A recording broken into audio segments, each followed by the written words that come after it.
태극신검 이해를 시작하겠습니다. 무태극 팔성도 일명 천지창조.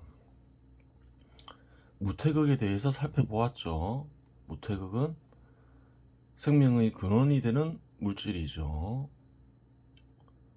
생명은 어떻게 탄생된다 했나요? 절대자가 전기로 무태극을 지지면서 생긴다고 했죠.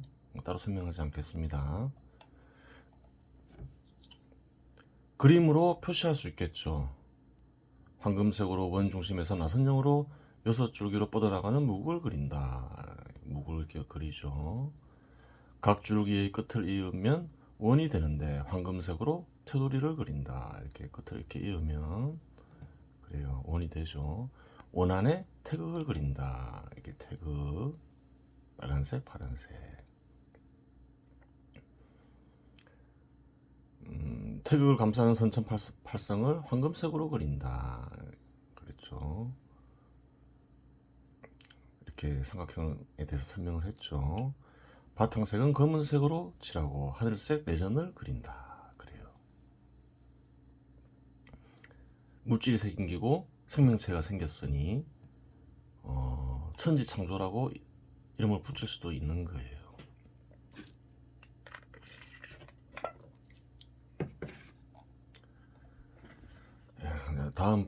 다음을 보겠습니다. 이 무태극은 태극을 현현시키고 태극은 스스로 살아가는 생물들과 우존하여 살아가는 생물들을 현현시키며 생태계를 생성시킨다고 잘. 앞에서 무태극이 생성되고 그래요. 생명체를 있게 하는 물질이죠. 질서가 드러나는 과정을 살펴보았다면 여기서는 생물을 구성하는 물질과 질서가 확립되어가는 형태를 살펴봅니다.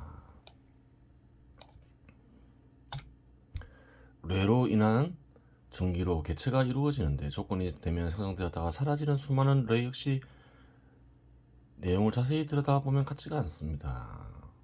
자연현상에서 발생하는 뇌, 그렇죠, 전기죠. 뇌라에서 다 같은 뇌가 아니라는 거예요. 벼락이라 해서 다 같은 벼락이 아니라는 거죠. 우선 뇌의 강도가 다릅니다.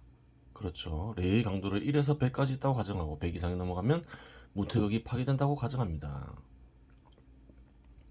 그래요. 전기력이 너무 강하면 생명체를 이루는 물질이 파괴될 수 있겠죠. 생명체가 형성되지 않겠죠.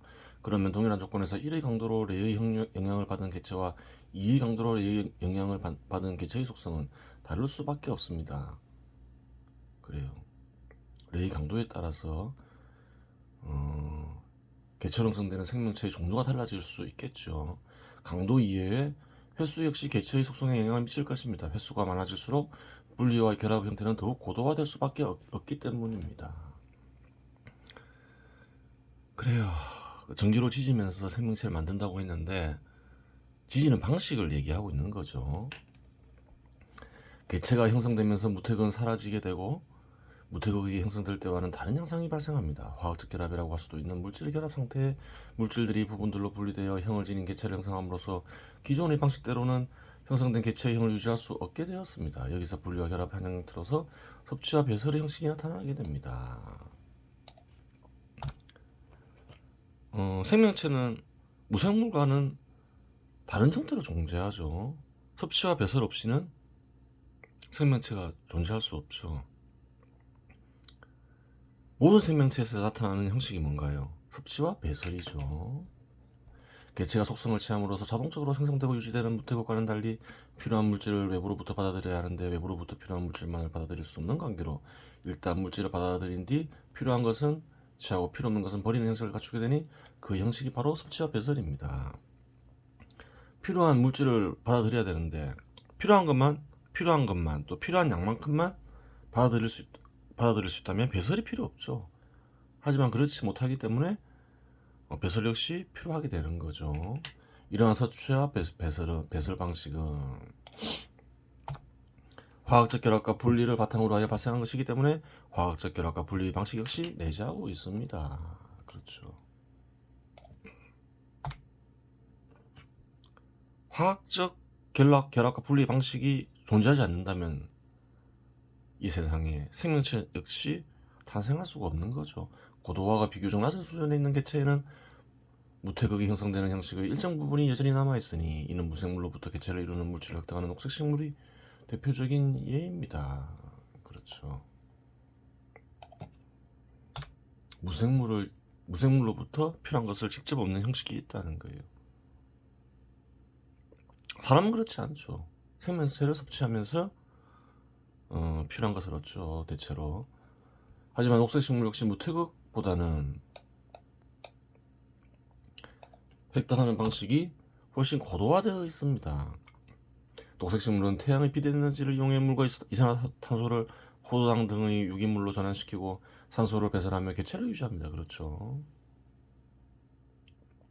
물론 이러한 기능을 수행하는 핵심 요소는 엽록체입니다. 좀 더 고도화된 생물은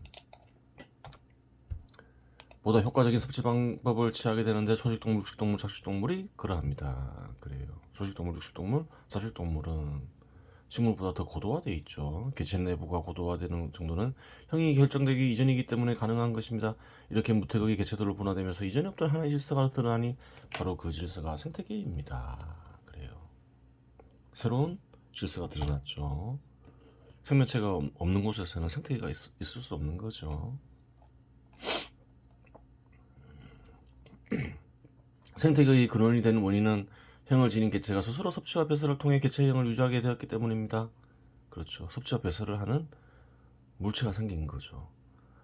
따라서 섭취가 불가능해지는 개체는 소멸을 피할 수 없고 장기간 존재하는 생태계는 섭취의 질서가 안정적으로 확립되어 있는 것입니다.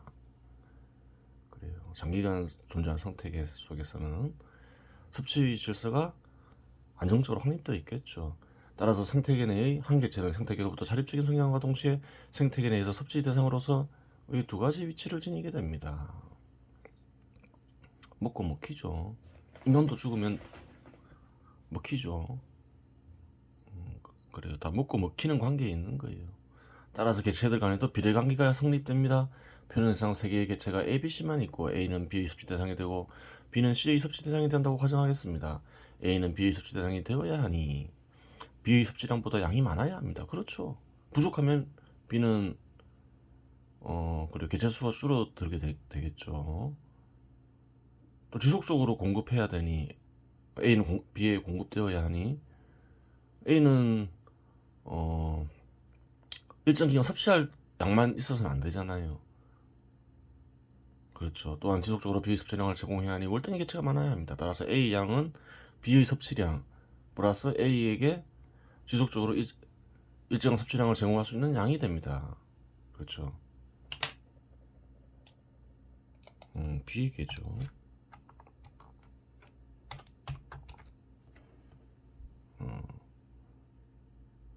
이 비율을 A 대 B 이꼴 5대 1로 가정하였습니다. 비례식을 동원해서 좀 더 구체화하려고 하죠. 그리고 B 대 C는 5대 1로 가정했습니다. B는 C의 섭취 대상이 된다 했죠. 그럼 A, B, C는 25대 5대 1이라는 비례식이 성립됩니다. 이렇게 지속적으로 존재하기 위해서는 이런 관계가 형성되어 있어야 된다는 거죠. 변수 개념을 도입하여 집어넣으면 A 대 B 대 C는 25X 대 5Y 대 1Z가 성립합니다.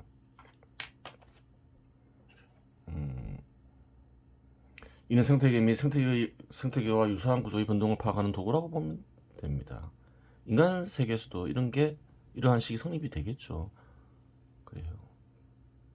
예를 들어 Z 이꼴 1일 경우 A는 25개, B는 5개, C는 1개가 됩니다. 그런데 X가 2가 되면 A는 50이 되죠. B와 C의 개체가 어떻게 되나요? A가 2배로 늘어났으니까 B와 C도 2배로 늘어날 수 있는 거죠. 그러니까 곱하기 2를 하면 되죠. 그래요. B와 C의 개체가 10개와 20개로 증가할 수 있는 상태입니다. 생태계의 균형이 확립된 상황에서는 B나 C의 개체 수의 증가는 A 개체 수의 증가 없이는 불가능함을 알 수 있습니다. B의 수를 인위적으로 늘릴 경우 B의 수를 인위적으로 늘리면 어떻게 되나요? A의 개체 수가 줄어들겠죠. 먹이니까. 그리고 B가 늘어났으니까 B를 먹는 C의 개체 수는 증가하게 되겠죠. 따라서 장기간 균형점은 B의 개체 수를 인위적으로 늘리기 전으로 돌아올 수밖에 없습니다. C가 또 늘어나면 또 B는 또 줄어들겠죠. 그러면 또 A는 또 늘어나겠죠. 뭐 그러면서 다시 원래대로 돌아온다는 거예요. C의 개체 수를 인위적으로 늘리면 B 개체수가 줄어 결국 C의 개체수 역시 줄어들 수밖에 없고, 긴 시간이 흐르면 A의 개체수가 증가하면, 그렇죠, B가 줄었으니까 A의 개체수가 증가하겠죠. 또 C는 줄어드니까 또 A의 개체수가 증가하면 또 B가 증가하겠죠. 다시 B와 C의 개체수가 증가하여 처음의 비례관계로 돌아올 수밖에 없습니다. 그래요. 기후 변화가 발생하여 A 양이 변동하더라도 새로운 개체가 추가되지 않는 한 A, B, C의 개체수는 변동하더라도 비례관계는 변할 수밖에 없음을 알 수 있습니다. 그래요. 철저하게 이러한 비례관계가 형성되어 있다는 거예요. 벗어날 수가 없다는 거죠. 그래요. 전체량은 변동할 수 있죠. X, Y, Z가 변하면서 그렇게 되는 것이고, 한번 태열 금화 종지에 대해서 살펴보겠습니다. 태극신 것만 보면 재미가 없잖아요. 지루하고. 그래서 태열 금화 종지 살펴보는 거예요. 태극신검은 장르가 무공 비급이면서 동시에 도에 이르는 길이라 했죠. 일종의 도술이라고 했죠. 도에 이르는 길로서 유명한 글이 태열 금화 종지죠. 태열 금화 종지는 또 무공 비급이 바탕이 되기도 해요. 고대 중국에서 태열 금화 종지는 요동빈의 말을 글로 남긴 것이지요. 후에 요동빈은 9세기에 활동한 이로 신선으로 불리는 자죠. 중국에서는 인기가 많은 신선이죠. 팔선 중에 한 명이죠. 괜찮은 글이에요. 또 흥미를 많이 끌었으니까 살펴보는 것이겠죠. 좋은 책이에요. 한번 볼게요. 태을금화 종지. 태을금화에 대해서는 뒤에 알아보기로 하고 책에서 설명을 하니까. 그래요. 제 1장이 뭔가요? 천심이죠. 쉽게 쓰여진 글이 아니에요. 구체적인 내용들이 언급되어 있는데 그것을 알아듣기 쉽게 쓴 글은 아니죠. 또 알아듣기 쉽게 한 말도 아니에요. 주로 상징적으로 표현해서 그래요. 자세하게 설명을 안 해놨죠. 그러니까 번역하고 이해하는 게 의미가 있는 것이지요. 너무 자세하게 설명해놨으면 굳이 풀이를 할 이유가 없잖아요. 천심, 번역을 하면 어떻게 되나요? 하늘의 마음이 되겠죠. 참뜻은 뭔가요? 여기서 하늘은 눈으로 보이는 푸르게 보이는 하늘이 아니죠. 눈으로 보이는 푸르게 보이는 하늘에 무슨 마음이 있어요? 그래요. 생명체나 마음이 있는데 여기서 하늘은 뭘까요? 세상을 이루어지게 하는 존재의 마음, 즉 절대자의 마음을 가리키죠. 그래요. 그렇게 되는 거예요. 즉 절대자의 마음.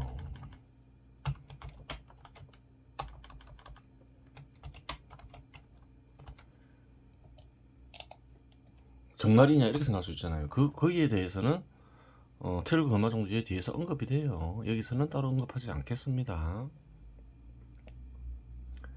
자, 그러면 이제 그 다음 문장을 볼게요.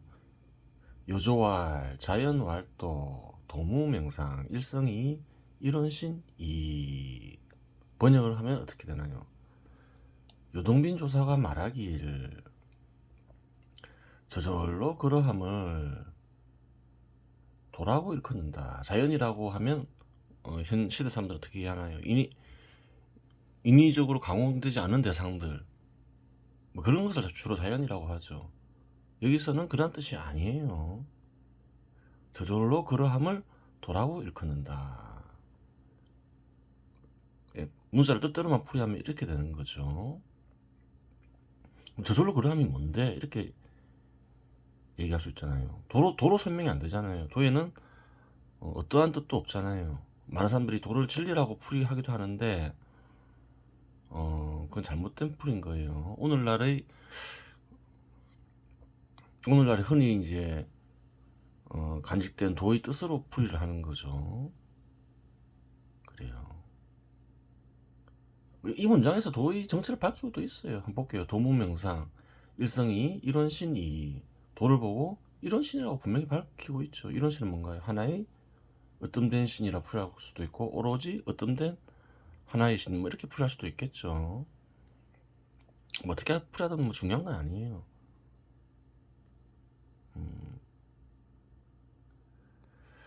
그래요. 도는 이름과 형태가 없으며 이렇게 번역하면 이렇게 번역이 되죠. 오로지 하나의 어떤가는 신을 따릅니다. 그 도는 오로지 하나가는 어떤가는 신인데 자연이라는 거예요. 어떤가는 신은 자연이라는 거예요. 자연은 뭔가요? 저절로 그러하다는 거예요. 신은 저절로 그러하다. 신의 어떤 속성을 말하고 있는 것이죠. 그 속성을 말하고 있는 게 맞아요. 그래요.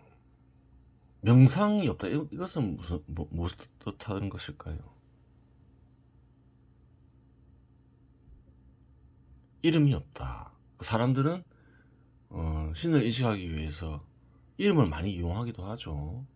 뭐 알라, 여호와, 또 신으로 여겨지는 사람, 뭐 예수, 석가모니 등등이 있죠. 그런 것에 의지한다는 거예요. 그러지 말라는 거죠. 이름에 의지해가지고서는 도를 알 수 없다. 도는 이런 신이다. 이런 신을 알 수 없다. 이렇게 얘기하고 있는 거예요. 또 상에 또 많이 의지하죠. 형태에. 불상도 있고 십자가도 있고 오만 상이 다 있잖아요. 세상에는. 그래요. 그런 상 형태에 의지하지 마라. 신은 그러한 형태로 존재하는 게 아니다. 그 얘기를 하고 있는 거죠. 이름과 형태에 집착하지 마라. 그렇게 그걸 얘기하고 있는 거예요. 일성이 이다. 하나의 속성이다. 속성은 어떤가요? 성은 속성으로 이해할 수도 있고 바탕이라는 뜻도 가지고 있죠. 속성 바탕이다. 그래요. 속성이나 바탕으로 존재한다. 드러난 것이 아니다라는 거죠. 속성으로 번역하든 바탕으로 번역하든.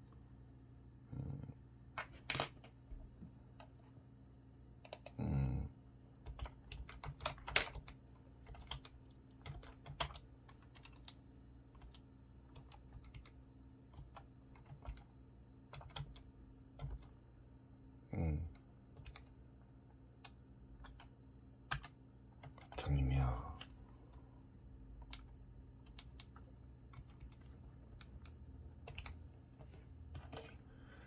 그래요. 참뜻 요동빈 조사가 말하길 스스로 있으며 저절로 그러면 어떻게 풀어할 것인가.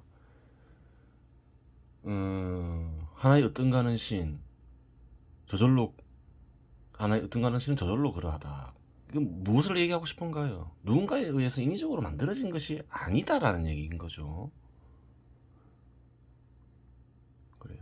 저절로 그러하게 있으면서 존재하고 신 자체가 또 세상을 저절로 그러하게 만든다. 그 얘기를 하고 있는 거예요. 스스로 있으며 세상을 이루어지게 하는 존재를 도라고 일컫는다. 좀 더 자세하게 이야기 쉽게 하려면 섭리로 그렇죠. 세상을 이루어지게 하는 존재를 도라고 일컫는다. 그런 존재는 뭔가요? 당연히 절대자죠. 그것이 이제 이런 신이라는 거예요. 이 문장 속에서 이미 얘기를 하고 있는 거죠. 도는 진리 이렇게 풀이하는 게 아니에요. 섭리 이렇게 풀이하는 게 아니에요. 도를 분명히 이런 신이라고 얘기하고 있잖아요. 도, 즉 세상을 이루어지게 하는 존재는 이름이나 형태를 통해서 알 수 없다. 그렇죠. 아까 설명했죠. 좀 더 이야기 쉽게 하면 이름이나 형태로 나타나지 아니하고 이름이나 형태를 통해서 인식할 수 없다, 알 수 없다 이렇게 해야 되는 거죠. 절대자는 세상을 이루어지게 하는 참뜻으로만 인식될 수 있으며, 그렇죠. 하나의 속성이다 이렇게 얘기한 것은 형태나 이름으로 알 수 있는 게 아니라 그래요. 세상을 이루어지게 하는 수많은 대상들 속에 간직된 참뜻으로 인식될 수 있다. 그 얘기를 하고 있는 거예요. 이러한 절대자는 혹은 세상을 이루어지게 하는 존재라고 할 수도 있겠죠. 오로지 하나의 어떤가는 신을 따릅니다. 그래요. 이렇게 해야지 이 문장이 온전하게 이해되는 것이지요. 그래요. 이번 시간은 여기에서 마치겠습니다.